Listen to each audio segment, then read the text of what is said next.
मैं पहले भी एक बार मीरापुर मेरा आना हुआ था और तब मैं सिर्फ आपकी बेटी के हैसियत से आई थी। आज आप सबकी दुआओं के बदौलत एक पार्लियामेंटेरियन की हैसियत से भी आपके बीच में आई हूँ। लेकिन पहले मैं आपकी बेटी हूँ और बहन हूँ और आप लोगों से हमारा जो ताल्लुक है वो वोट का तो है नहीं क्योंकि एरिया अलग हो गया, लेकिन दिली लगाव है, दिली ताल्लुक है क्योंकि आपका क्षेत्र वो खुशनसीब क्षेत्र है जिसे मेरे वालिद साहब ने अपने अंतिम वक्त में उन्होंने यहाँ की पैरवी करी, यहाँ की सरपरस्ती करी और आपको ऐसा उनका वक्त मिला बेशकीमती कि जब वो अपनी राजनीतिक जीवन में परिपक्व हो गए थे तब उन्हें आपकी खिदमत करने का मौका मिला। इसीलिए मुझे लगता है कि आप लोग उन्हें आज भी अपने दिल में जिंदा रखते हैं, उन्हें याद करते हैं और बस यही ताल्लुक है, वहीं से ये डोर चली आ रही है। और मेरी बस आप सबसे यही गुजारिश है कि इस प्यार को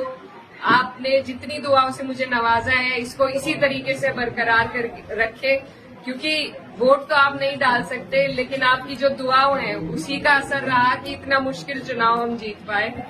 और मैं भले ही अपने क्षेत्र की पैरवी करूं लेकिन आप लोग मेरे से दूर नहीं है, बहुत नजदीक हैं। जहां भी जिस भी लायक में हूँ आप लोगों का कोई ऐसा काम, कोई ऐसी अड़चन जिससे मैं दूर कर सकूं तो वो मेरे पास जरूर आइएगा आप। और इंशाल्लाह जैसे मेरे वालिद साहब आप सबके लिए खड़े रहते थे मैं भी उसी तरीके से खड़ी रहूंगी।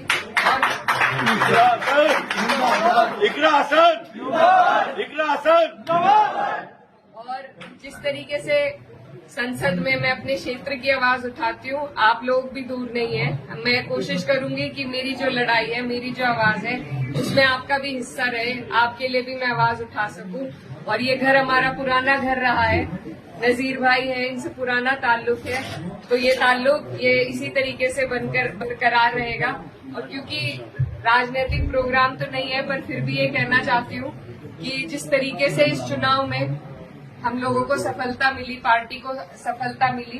तो अब बस सभी में जोश है और बस कोशिश यही करनी है कि आने वाली 27 में सरकार को आपको और हमें मिलकर बदलना है, क्योंकि जब तक सरकार नहीं बदली जाएगी तब तक आप और हम कहीं ना कहीं पिसते रहेंगे। तो इसलिए जरूरी है कि अभी से आप अपने जहन में इस बात को डाल ले कि जब मौका आएगा तो यहाँ से हमारे राष्ट्रीय अध्यक्ष अखिलेश यादव जी के हाथों को आपको मजबूत करना है। और सरकार 10 साल से हम झेल रहे हैं, अब की बार मेहनत करके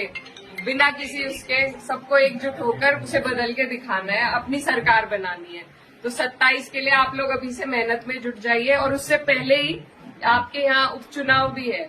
तो जिस तरीके से हमारी पार्टी की सीटें आई हैं उसी तरीके से अब जो जिन सीटों पर उपचुनाव होगा मेरी आप लोगों से गुजारिश है कि आप अपनी तरफ से एक उदाहरण पेश करें कि सारी सीटें समाजवादी जीते। तो मैं तब भी आऊंगी जब चुनाव होगा, उस दौरान भी आना होगा, लेकिन अभी से मैं आपको पहले ही रिजर्व करके जा रही हूँ कि आप लोग सब आने वाले उपचुनाव में समाजवादी गठबंधन का साथ दे, प्रत्याशी कोई भी हो, अपने नेता के हाथों को हमें मजबूत करना है, तभी हमें आपको मजबूती मिलेगी। तो बस आप सबसे दुआओं की दरख्वास्त है।